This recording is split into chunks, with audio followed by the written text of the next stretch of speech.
Hi, my name is Brendan Stephen, and on behalf of Cardus, it's a great privilege and a pleasure to be here with Cardus's family program director, Peter Jon Mitchell. Peter Jon, how are you doing today?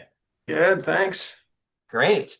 We're here to talk to Peter Jon about his new report on years 2 and 3 of the implementation of the federal child care plan in Saskatchewan, looking at some of the outcomes of that ongoing implementation in that particular province.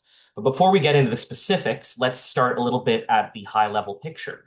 In 2021, the federal government committed a total of $30 billion over 5 years to establish a national $10 a day childcare program, then making agreements with each province determining how that plan would be implemented and how money would be spent. The overall vision, naturally, was to lower childcare costs for Canadians and create more childcare spaces for Canadian families. But as the Cardus Family Program yourself, Peter Jon, and Andrea Mrozik has shown time and time again in previous reports, unfortunately, there are very significant structural problems with the program that have undermined it from the start. Could you unpack some of those for us? Yeah, so I think it's helpful to realize that some of the parameters around the national program that you've very well laid out. The program is for children under the age of 6 who are in licensed daycare programs that are eligible and agree to participate in the program. The four objectives of the program, two of which you've already mentioned, are to lower the cost of licensed care, the cost that parents pay, to increase the number of daycare spaces in the program, to increase the quality of the care, and then to increase inclusion of children who have additional needs or are from minority racial or minority language groups. So that's sort of the four aims or objectives of the program. And I think when it comes to some of the structural issues, the cost of caring for vulnerable populations like children is very expensive. The cost to do that at a high quality is very, very expensive. So I think of childcare as or childcare policy as a bit of a triangle. So we think at the top of that triangle, we have lowering the costs for parents, low fees. On one bottom corner, we'll have high accessibility, so lots of spaces. And on the other corner, we'll have that quality and inclusion component. And you can offer low cost care to parents, and you can attempt to make that widely available, but you're going to have to sacrifice quality and inclusion to do that. You're going to have to make it fairly standardized. Um, and you, I guess in theory, could create a very high quality care and have it low cost for parents, but it's very, very expensive to make that widely available. And so I think that's the challenge of the federal program, structurally is bumping into this child care policy triangle. I think initially the federal government and the provinces underestimated the complexity and the cost of implementing this program. I'm not convinced that the $30 billion was derived from a deep understanding of what it actually costs to do childcare. And I think the provinces signed on without actually knowing what it was going to cost for them to implement the program. And we've seen this because in many of the provinces, the first step was to try to understand how much does it actually cost to run a daycare in a given community. And in places like Nova Scotia, where that was undertaken, they actually abandoned the project. They too many data points that they couldn't cover.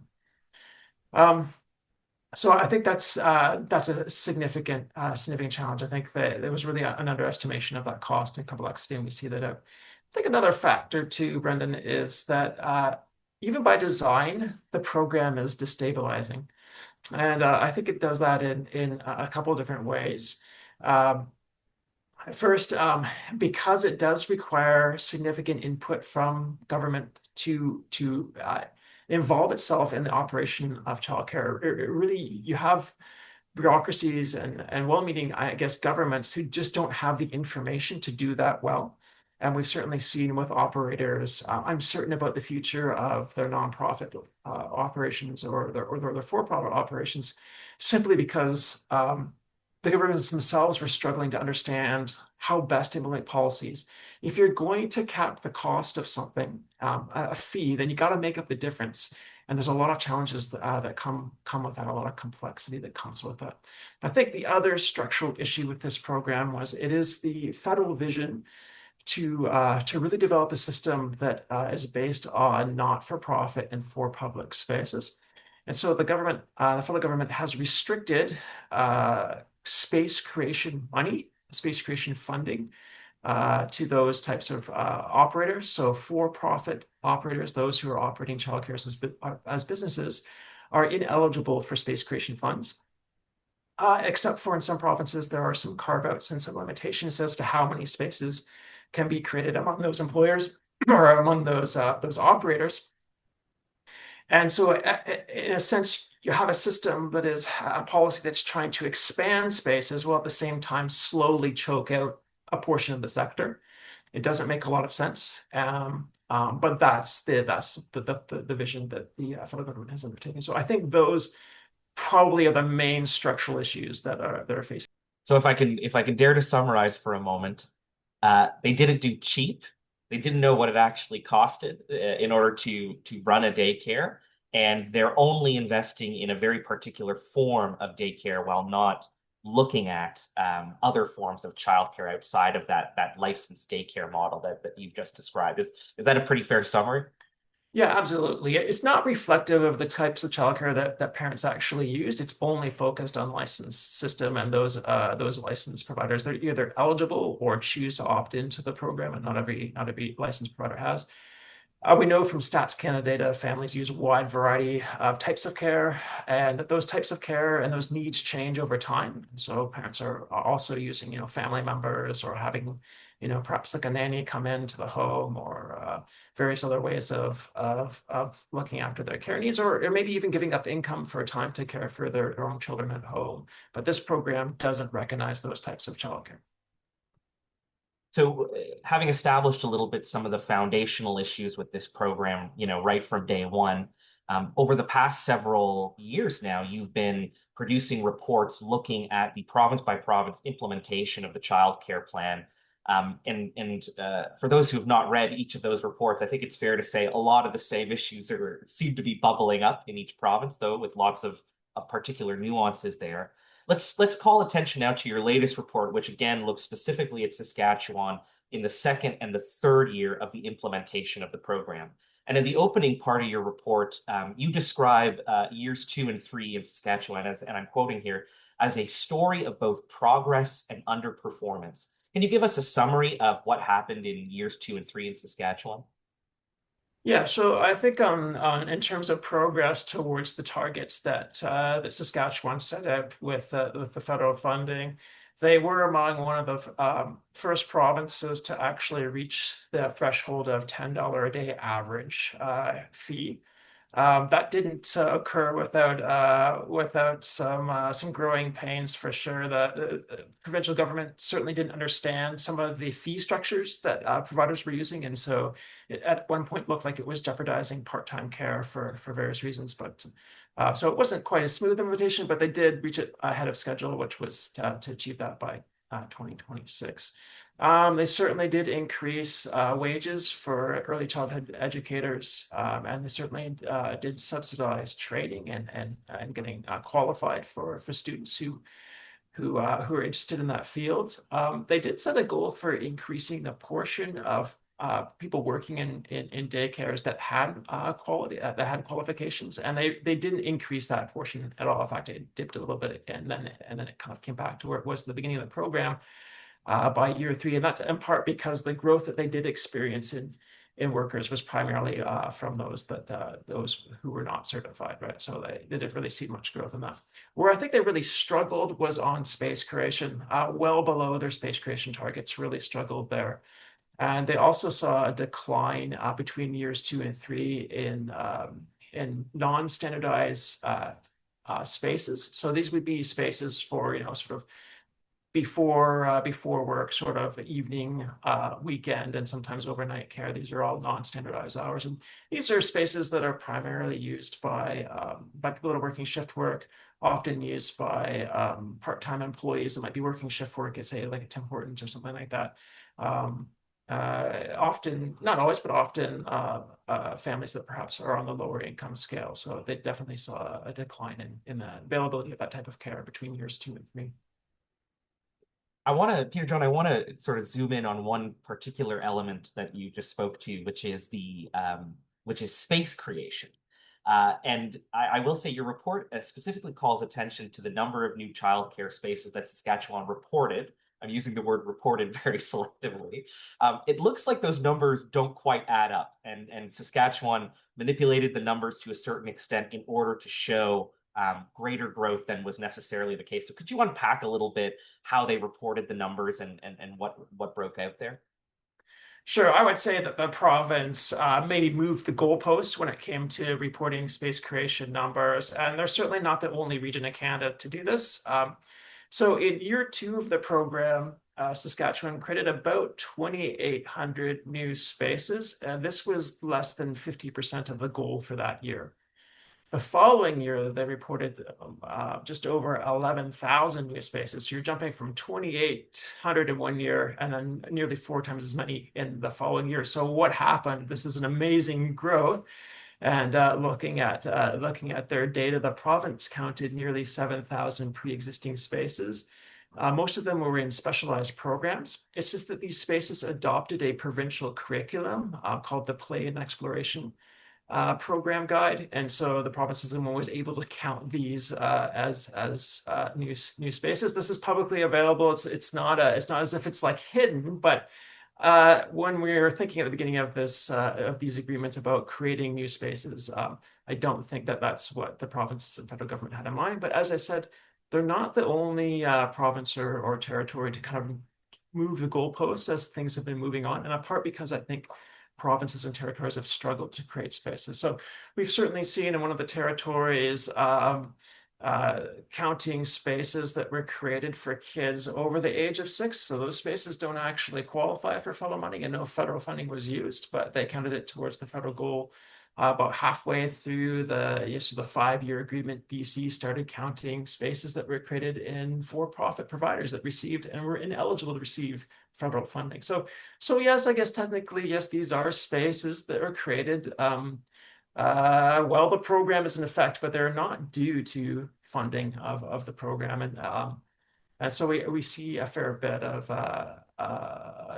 goalpost shifting, I think, in terms of space creation. And so I think when we, in the years to come, when we start hearing about space creation numbers from the federal government, I think it's best to consider a little asterisk beside some of those numbers. We want to make sure that they're counting net space growth.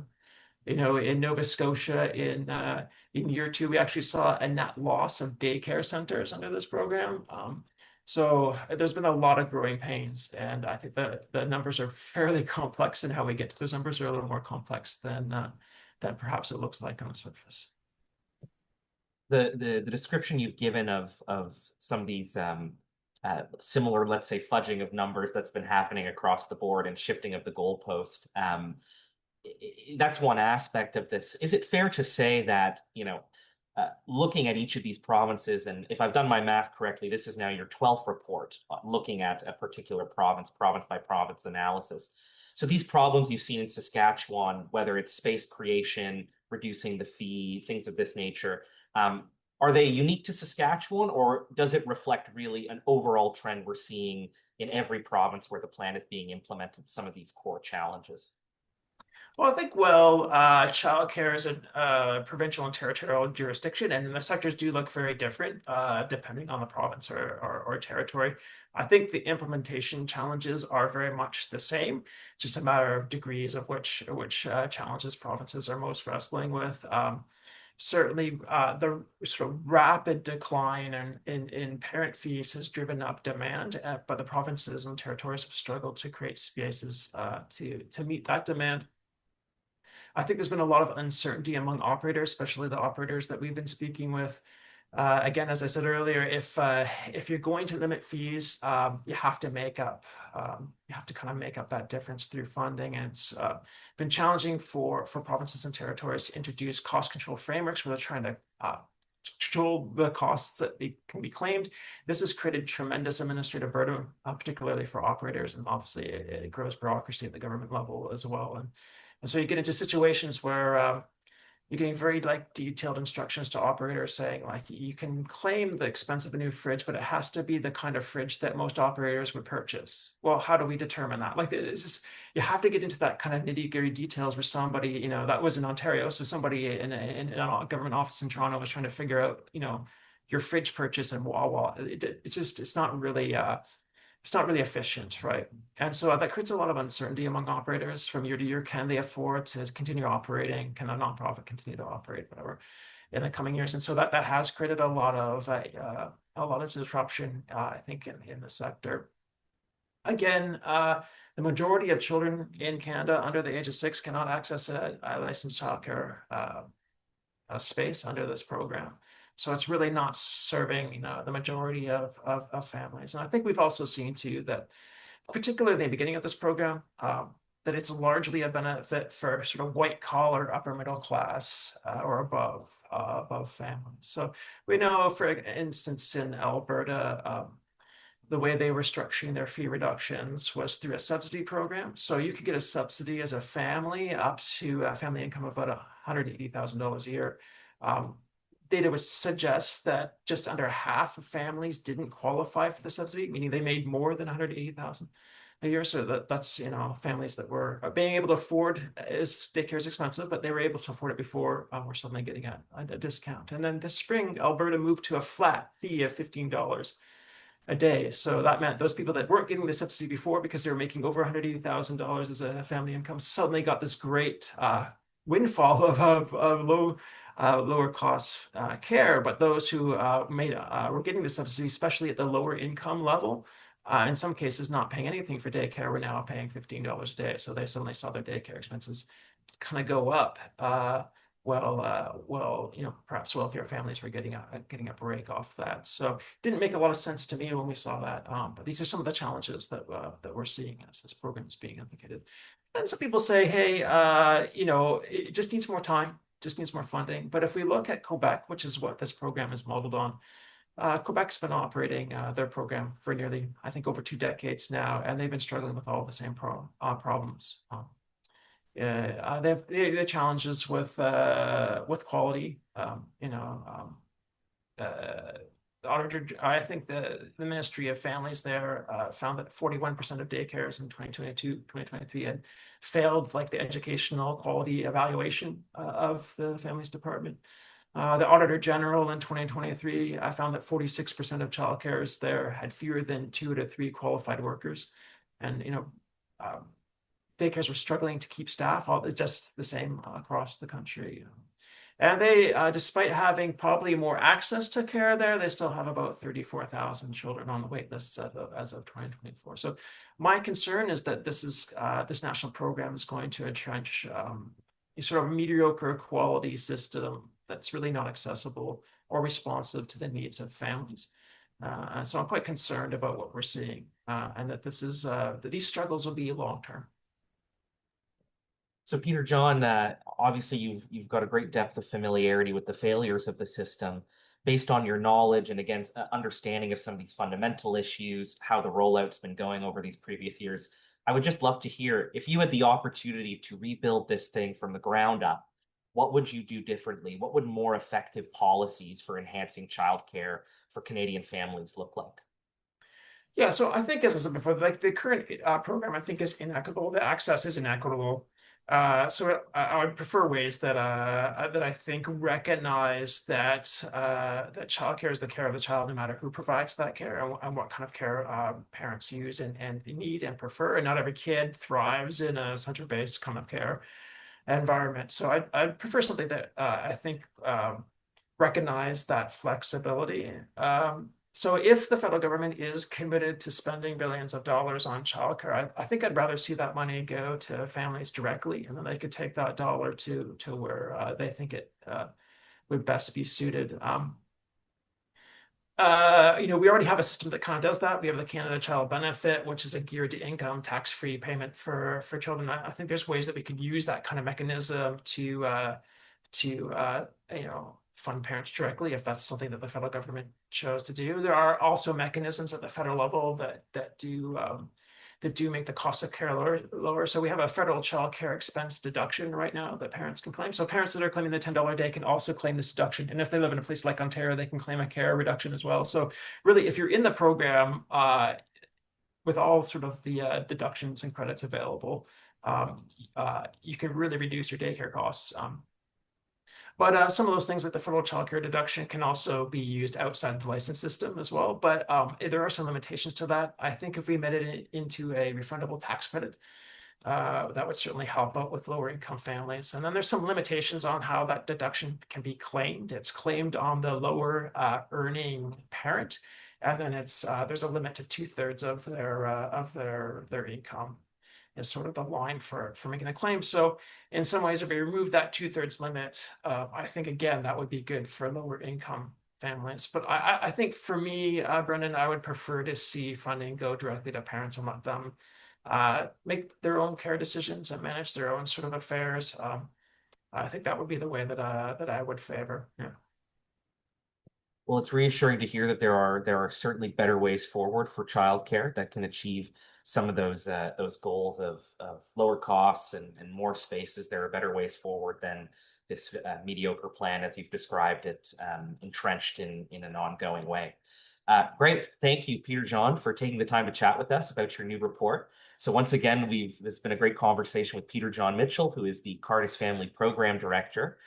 This conversation is just a little bit of the taste of the overall report. If you'd like to read Peter Jon's report on years 2 and 3 of the implementation of the federal child care plan in Saskatchewan, you could go to www.cardus.ca, where you will also find Peter Jon's previous reports looking at the implementation of the plan in other provinces. And I know, Peter Jon, there will be more reports to come as the child care plan continues to get implemented across the country.